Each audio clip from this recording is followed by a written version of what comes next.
The Ride. In the month of April in 1937, an unexplained event would occur. There was a cab driver named Pablo Rodriguez whom his buddies called Peanut. He drove a 1934 Ford Model A, which he had been sitting in without any work. It had been a slow day and he was feeling very depressed because he did not have any income to bring home to his family. At 9 p.m., an older man approached him asking for a ride. It was the only fare that had arrived, and Pablo would not deny this customer. He asked the man where he would like to be taken, and he replied to the Lopez farm. The farm was past the cemetery by St. Martina Road. Pablo knew that it was very far and told the older gentleman that it would cost 5 pesos. The man agreed as it was late at night and did not want to walk that far and get robbed. They took off and after a half hour they arrived at their destination.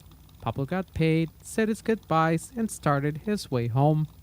In those times the roads were made of dirt. They would be damaged from mule carts that hold heavy loads to the city. As he drove he made sure not to hit many potholes. He did not want to damage his vehicle since it was his main source of income. On his drive home, Pablo noticed a woman. Standing outside of the cemetery, she waved him down as he drove down the road. He thought about not stopping from fear of a trap and being robbed by thieves. He also thought that she might be in trouble and in need of help. Another thing that quickly crossed his mind was that it could be the beginning of a romantic adventure. But as all these thoughts ran through his head, his compassion took over and he stopped the vehicle. The lady leaned in and asked him to take her to the city of Durango. After her business would conclude, she would be brought back to where they were. Once they got into town, it was past 11 at night. Pablo asked where she would like to be taken, and she responded to the cathedral and several other churches. When she said this, Pablo looked at her strangely. Seeing this, she told him that he would be well compensated. When they got to the cathedral, she walked to the front door, got on her knees, and started praying. She did this for some time, got up, and got back in the car. She then asked to be taken to the church in Analco. When they got there, she proceeded to do the same thing and then returned to the vehicle. They then went to the church in St. Augustine, the Temple of San Juan, Santa Ana, San Miguel, and finally to the Church of the Sacred Heart of Jesus. After the last church, she got into the car and told Pablo that she had finally fulfilled her promise.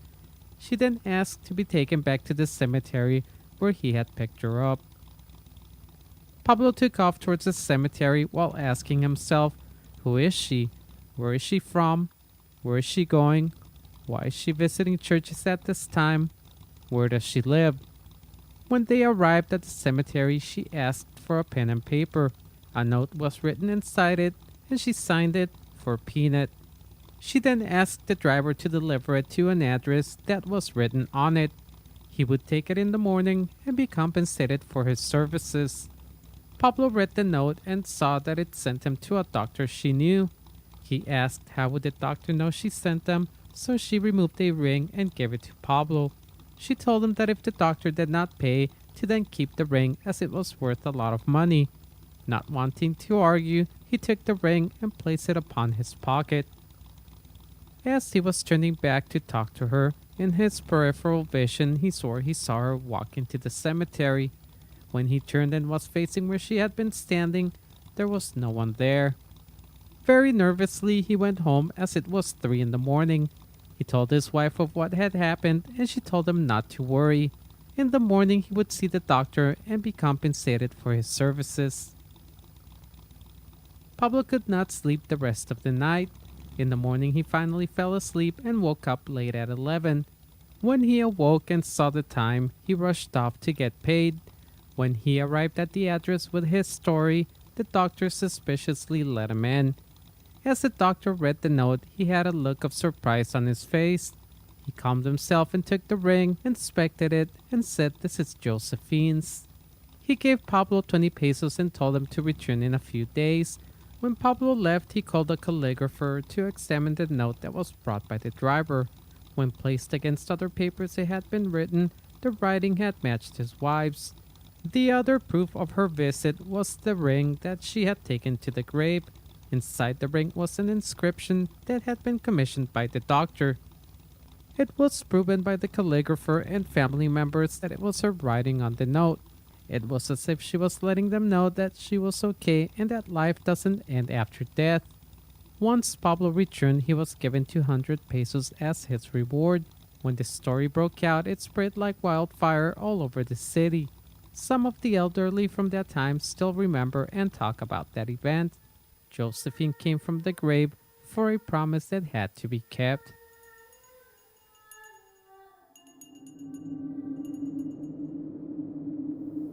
Thank you for listening to today's story. Please don't forget to share, subscribe, and hit the like button. For notifications of new videos, you can hit the bell icon on the top right corner or subscribe on Twitter or Instagram. If you would like to contribute your own encounter or story, please contact me at the email below. Thank you, and keep an open mind, for there are things out there that are yet to be understood.